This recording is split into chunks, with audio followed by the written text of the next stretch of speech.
იესო ქრისტე. ღმერთის განკაცების საიდუმლო. ბევრი ადამიანისთვის იესო ქრისტე მხოლოდ ისტორიული პიროვნება, დიდი მორალისტი ან წინასწარმეტყველია. თუმცა, ბიბლიური ჭეშმარიტება ბევრად უფრო ღრმაა. იესო ქრისტე არის განკაცებული ღმერთი. ამ საკითხთან მიმართებაში, ადამიანები ორ კატეგორიად იყოფიან, რომლებიც ჭეშმარიტებას აცდენილები არიან. ერთი, პირველი კატეგორია.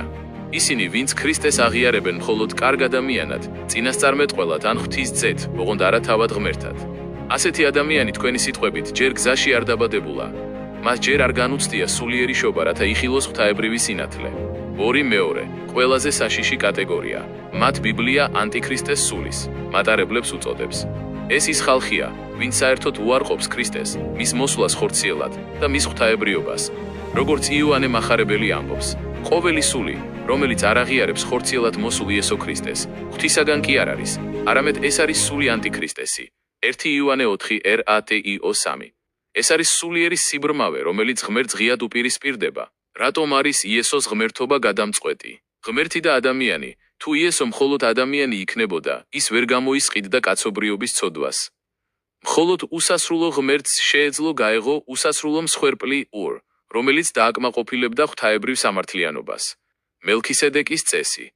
ებრაელთა მიმართ ეპისტოლე გვასწავლის, რომ იესო არის მარადიული მღვდელმთავარი, რომელსაც არ აქვს დასაბამი და დასასრული. ალფა და ომეგა.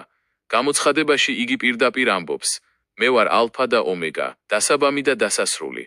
ეს არის თვითმყოფადი ღმერთის განაცხადი, ისრაელი ერი და ფესვი. ღმერთმა აბრაამისგან შექმნა ერი, რათა მოემზადებინა ნიადაგი განკაცებისთვის. ისრაელი იყო ის ფესვი, რომლის გარეშეც კაცობრიობა სულიერად სოდომსა და გომორს დაემსგავსებოდა. ქრისტე მოვიდა ამ ერში, რათა აღესრულებინა დაპირება, რომელიც ღმერთმა ჯერ კიდევ ედემის ბაღში მისცა ადამს. დასკვნა. სულიერი შობა. ქრისტეს აღიარება ღმერთად არ არის მხოლოდ ინტელექტუალური გადაწყვეტილება, ეს არის სულიერი ზემოდან შობა. როგორც ადამიანის აგებულებაა სამნაწილიანი, სული, სამშვინველი, სხეული, ისე ღმერთი გვეცხადება სამპიროვნებაში, მამა, ძე და სულიწმიდა, თუმცა ის ერთი ღმერთია. ვინ არის შენთვის იესო?